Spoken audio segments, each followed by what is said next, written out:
Buenas noches, amigos, una vez más con su programa Agenda Económica, luego de un fin de semana largo donde la mayoría de los dominicanos se tomaron su descanso, porque eso es bueno en el dominicano.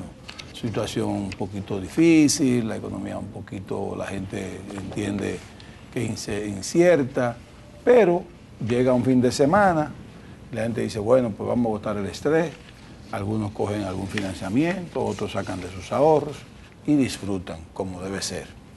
Pero bien, empezamos esta semana, hoy martes, Andrés Terrero Alcántara, José Manuel Uno Valiente y un servidor, Ezequiel Molina Lizardo, para hablar con ustedes en su casa, nosotros en este estudio, de cosas importantes para la economía dominicana y para el bien social. Vamos a hablar de la reforma fiscal y de una que otra cosa como que tienen que ver con la periferia del mismo caso.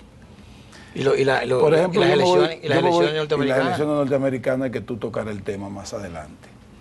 Yo me voy con los adyacentes, con los accesorios, con las cosas que tienen que ver, que se derivan de la reforma fiscal. Por ejemplo, la protesta que hubo frente al Congreso. Yo siento que eso es un paso de avance.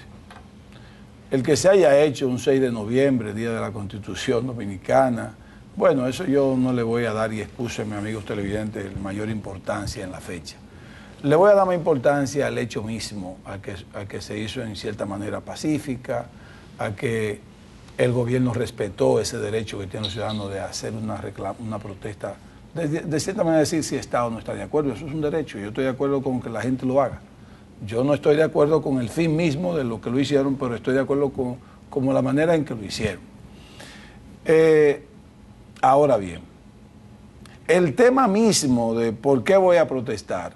Yo voy a protestar porque ese déficit fiscal no es mío y lo estoy pagando. Voy a protestar porque a los que lo provocaron son los que tienen que pagarlo. Voy a protestar porque me gustaría ver presos aquellos que son los culpables. Yo ahí no voy a reiterar tanto mi posición, porque ya he dicho que ese déficit fiscal, como no es recurrente, no hay culpa. Lo que hay son decisiones. Como hubo una decisión catastrófica en el periodo 2000-2004 que nos llevó a una gran crisis bancaria y financiera. Este déficit fiscal fue una decisión de o parar la economía o dinamizarla, simplemente. Ahora bien, me parece que el gobierno está teniendo una decisión que a mi punto de vista debería variar un poco. El gobierno parece que quiere demostrar con hechos en el tiempo que tiene la razón con este paquete fiscal y hacerlo con hechos, reitero. Sin embargo, a veces la mujer del rey no solo debe ser seria, sino aparentarlo. Este gobierno tiene necesariamente que crear una campaña, un equipo de voceros que le expliquen a la población qué pasó con ese déficit fiscal, si está bien invertido, si estuvo invertido.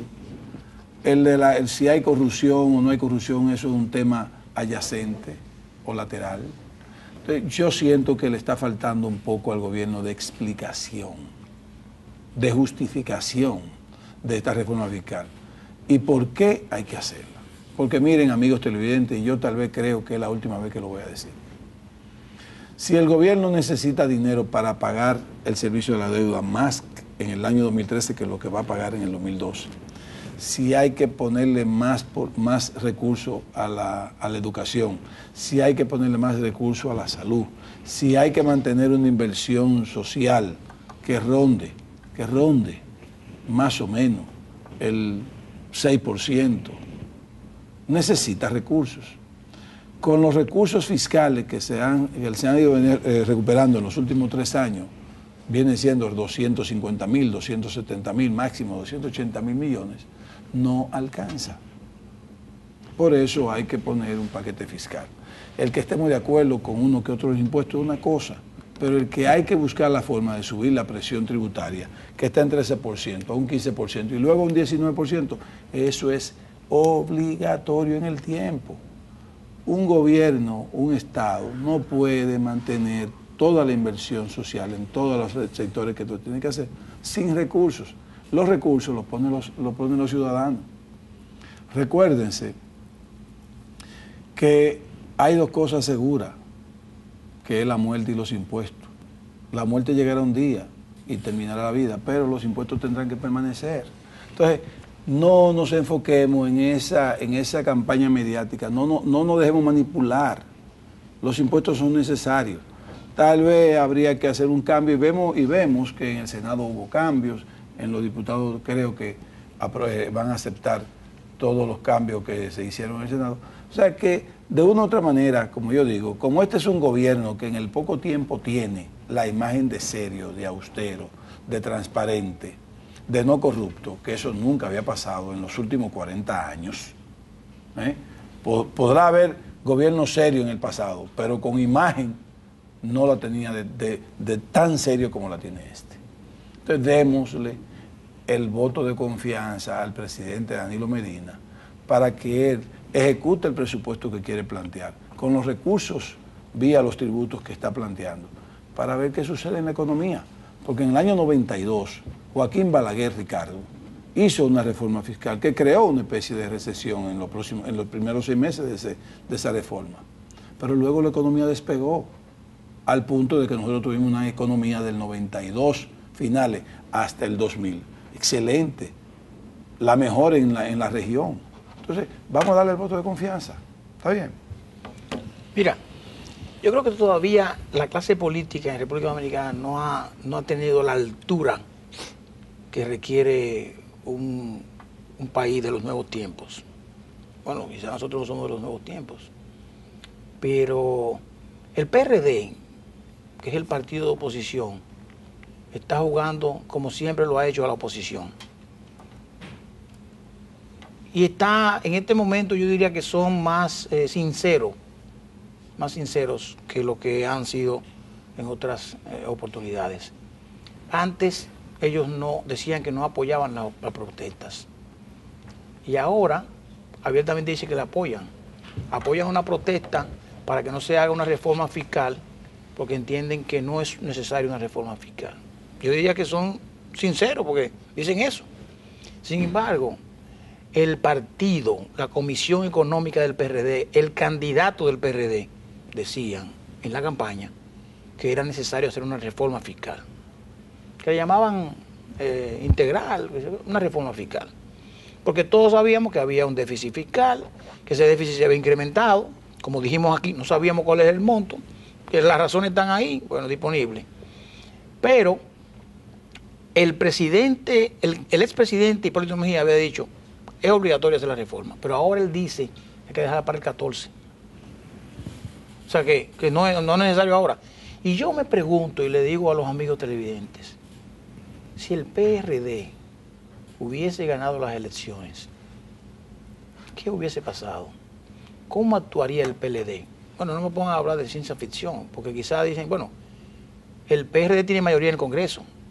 Como era obligatoria la reforma, el PRD la iba a oponer la reforma. Pero a lo mejor el PLD iba a decir, no te lo voy a aprobar entonces. No sé, a lo mejor actuaban de otra forma. Es posible. Lo que quiero decirle a la gente es, señores, esto es un asunto como una comiquería. Y entonces salimos, y sale el PRD. El PRD estaba hoy en frente de la protesta, muy bien, como tú dices, y yo también la saludo, el Día de la Constitución de la República, donde un grupo de gente va vestido de negro y se ponen a protestar pacíficamente. Eso está bien. Eso está bien. Lo que pasa es, está bien la protesta, lo que no está bien es que no le luce a mucha gente estar ahí. Exacto. Porque no tenían por qué estar ahí. Pero está bien, el juego político y además tenemos eso que... Es la simpatía. Además, el PRD tiene una minoría importante. Sí, porque es una minoría importante, porque no son mayoría. Pero tuvieron un porcentaje elevado en la campaña que perdieron del PLD. Pero, miren, por ejemplo, las incongruencias.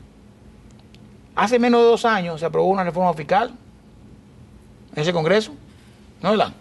Correcto. Después de haberse modificado la Constitución en el 2010, hubo una reforma, creo que fue el año pasado. Sí. Sí. Y esa reforma, donde participó el PRD, se votó como una ley orgánica. No, una ley ordinaria. Una ley Ordinaria. Ordinaria, perdón. Ahora la están exigiendo. Ahora ellos mismos dicen que estaban ahí, Sí. Ahora no es orgánica, ahora es ordinaria, eso no. O sea, o sea, antes, o sea, ahora, No, pero antes era ordinaria. eso es para No, meterse no. dentro de la misma campaña mediática. No, pero espérate, oye, hay que tener mucha vergüenza para eso. O sea, porque es un asunto estructural. O sea, tú me decías a mí que ahora, o sea, la Constitución te dice cuáles son las leyes orgánicas y cuáles son las ordinarias. Hay ¿verdad? que tener Correcto. poca vergüenza. Hay que tener poca vergüenza. Poca vergüenza. ¿verdad? Y tú dices, bueno, ¿y cuándo requiere tal cosa? ¿Y por qué tal cosa? Cuando le convenga. Y yo, o sea, la conveniencia, no puede ser. Y yo oía el jefe del equipo económico diciendo, no, esa reforma ahora es orgánica porque eso va a modificar el código tributario. El código tributario. Y decía mucho énfasis en una emisora de mucha audiencia. Porque modifica el artículo tal, el tal. Recuérdate que decir una mentira muchas veces, La gente se lo cree. la gente se lo cree. Entonces, a eso que están apostando. Sí, a eso Entonces, mismo. como tú dices, hay que tener poca vergüenza para poder decirle a este pueblo, señores, y ustedes no se recuerdan que esa gente votaron o no votaron, porque ellos nunca votan. Ellos van, y está bien, esa es la labor de no es votar en contra. Votaron porque esa ley, y nadie sacó la bandera de que eran una ley. Vamos orgánica. a un corte, Andrés. Venimos ahora, amigos, no nos Pausamos. corten.